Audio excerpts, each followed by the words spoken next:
मुसीबत में फंसी मैना एक हरे भरे घने जंगल में पक्षियों का बसेरा था। सुबह होते ही वहां मधुर आवाजें गूंजने लगती थीं। इन सभी आवाजों में एक आवाज सबसे प्यारी थी, एक मैना की चहचहाहट। ये मैना बहुत होशियार थी। वह पेड़ों की शाखाओं पर बैठकर मीठे गीत गाती, नन्हे पक्षियों को सिखाती और बूढ़ों को अपनी चहचहाहट से आनंद देती। पूरे जंगल में उसकी आवाज से दिन की शुरुआत होती थी। सभी पशु पक्षी उसे पसंद करते थे। जंगल के किनारे एक दिन एक शिकारी आकर बस गया।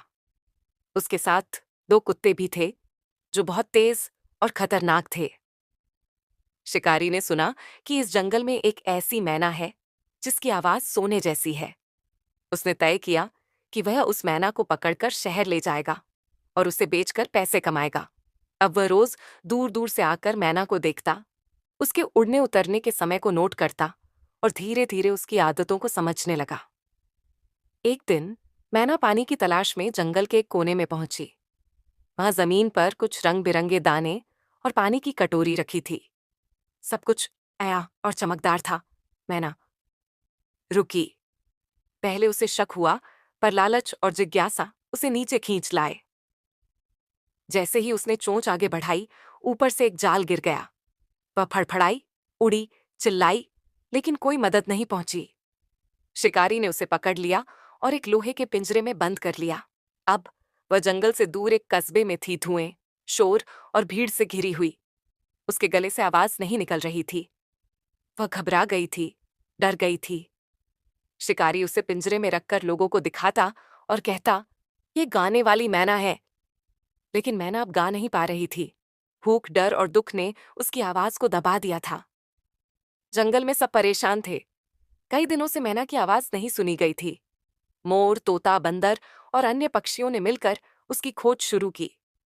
कुछ सुराग मिले, पेड़ों पर टूटे पंख, जमीन पर जाल के निशान।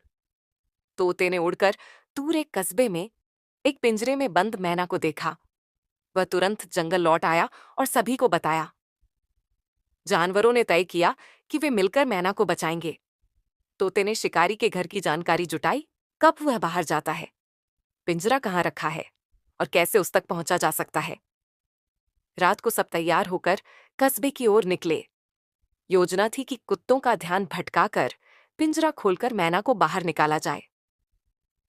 रात में कुत्तों को भटकाने के लिए सियार ने बाहर से आवाजें की। कुत्ते बाहर भागे। इस बीच बंदर खिड़की से अंदर गया। तोते ने पिंजरे की चाबी उठाई और ताला खोला।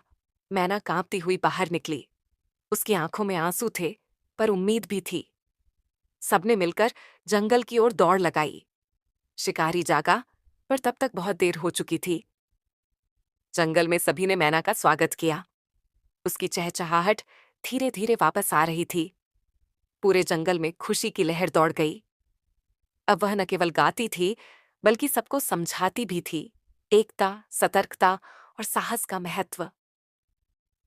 कुछ दिनों बाद जंगल के जानवरों ने एक तरकीब से वन विभाग को शिकारी की सूचना दी। वह पकड़ा गया। उसके घर से कई पिंजरे और पक्षी बरामद हुए। अब जंगल पहले से ज्यादा सुरक्षित था। मैना अब जंगल के बच्चों को चहचहाहट के साथ जीवन का पाठ भी पढ़ाती थी। वह कहती, डर से नहीं, समझदारी से जियो। जब सब साथ हों तो कोई शिकारी कुछ नहीं कर सकता।